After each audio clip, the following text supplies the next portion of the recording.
வணக்கம். இந்தியா நடத்தியுள்ள ஒரு ஏவுகணை சோதனையில் அமெரிக்கா, சீனா உட்பட உள்ள உலக நாடுகள் அதிர்ந்து போயுள்ளன. இந்தியாவின் முதலாவது லாங் ரேஞ்ச் ஹைப்பர்சோனிக் ஏவுகணை சோதனையாகும் அது. ஆம், உலகையே அதிரச் செய்து கொண்டு நமது ஹைப்பர்சோனிக் ஏவுகணை சோதனையை நடத்தியுள்ளது பாரதம். இதற்கு முன்பு இந்தியா ஹைப்பர்சோனிக் கிளைட் வெஹிக்கிள் சோதனை உட்பட பல சோதனைகள் நடத்தியுள்ளதையும் நாம் அறிவோம். ஆனால் முழு அளவிலான ஒரு ஹைப்பர்சோனிக் ஏவுகணையை இப்போது சோதித்துள்ளது இந்தியா. ஹைப்பர்சோனிக் வேகத்தில் பயணிக்க முடிந்த வெவ்வேறு கட்டங்களை எல்லாம் ஏற்கனவே வெற்றிகரமாக சோதித்திருந்தது நமது நாடு. சில கட்டங்களில் ஹைப்பர்சோனிக் வேகத்தில் பயணிக்கும் சௌரியா போன்ற ஏவுகணைகளையும் சோதித்துள்ளது.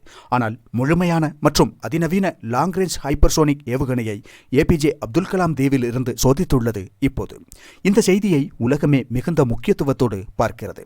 காரணம், இந்தியா ஏவுகணை தொழில்நுட்பத்தில் அந்த அளவு வளர்ச்சி அடைந்துள்ளது என்பதாகும். உலகின் அதிவேக ஏவுகணை, அதிசக்தி வாய்ந்த ஏவுகணை, மிகவும் துல்லியமான ஏவுகணை என்று பல சிறந்த ஏவுகணைகளை உருவாக்கி ஏவுகணை தொழில்நுட்பத்தில் உலகின் எந்த ஒரு நாட்டிற்கும் சவால் விடும் திறனை கொண்டுள்ளது பாரதம்.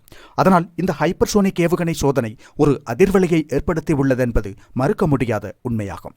இப்போது 1500 கிலோமீட்டருக்கும் அதிகமான தாக்குதல் வரம்பை கொண்டுள்ள ஹைப்பர்சோனிக் ஏவுகணை சோதனை செய்யப்பட்டுள்ளதாக அறிய முடிகிறது.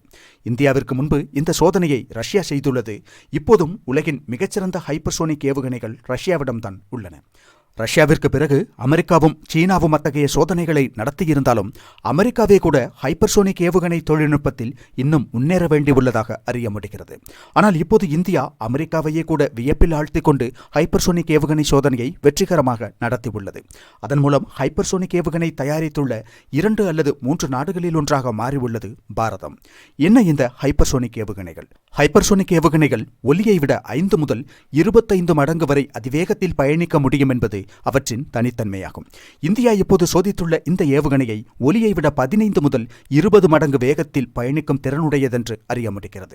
அதேபோல் ஹைப்பர்சோனிக் ஏவுகணைகளை தடுப்பது சாத்தியமில்லாத ஒன்றாக உள்ளது இதுவரை. ஹைப்பர்சோனிக் ஏவுகணைகளை தடுக்கும் திறனுள்ள வான் பாதுகாப்பு அமைப்பு இதுவரை எந்த நாட்டினாலும் கண்டுபிடிக்கப்படவில்லை. அதனால்தான் இந்தியாவின் இந்த ஹைப்பர்சோனிக் ஏவுகணை சோதனை உலகை அதிரச் செய்துள்ளது. இஸ்ரேலிடம் கூட இல்லாத அதிநவீன ஏவுகணையை இப்போது இந்தியா உருவாக்கியுள்ளது குறிப்பிடத்தக்கது. ஹைப்பர்சோனிக் ஏவுகணைகளை உருவாக்கும் முயற்சியில் வெகு சில நாடுகளே ஈடுபட்டுள்ளன. இந்தியாவோடு Australia, Brazil, France, Germany, Iran, Japan, வடகொரியா, சீனா, ரஷ்யா, தென்கொரியா, பிரிட்டன், அமெரிக்கா ஆகிய நாடுகள் முயற்சித்து வருகின்றன. அதில் ரஷ்யா, இந்தியா, அமெரிக்கா, சீனா ஆகிய நாடுகள் தான் முழுமையான ஹைப்பர்சோனிக் ஏவுகணை சோதனையை நடத்தியுள்ளன இதுவரை. மற்ற நாடுகள் எல்லாம் இப்போதும் முயற்சித்துக் கொண்டுதான் உள்ளன. எனவே ஹைப்பர்சோனிக் ஏவுகணை இக்காலத்தில் மிகவும் முன்னேறிய தொழில்நுட்பமாக கருதப்படுகிறது. அதனால் அது பல நாடுகளால் உருவாக்க முடியாத ஒன்றாகவும் உள்ளது. அத்தகைய ஏவுகணையை எந்த நாட்டின் உதவியும் இல்லாமல் இந்தியா சொந்தமாக உருவாக்கியுள்ளது. இந்திய இராணுவத்திற்கு மிகவும் பலம் சேர்க்கக்கூடியதாக அது அமையும் என்பதில் சந்தேகமில்லை. ஜெய் ஹிந்த்.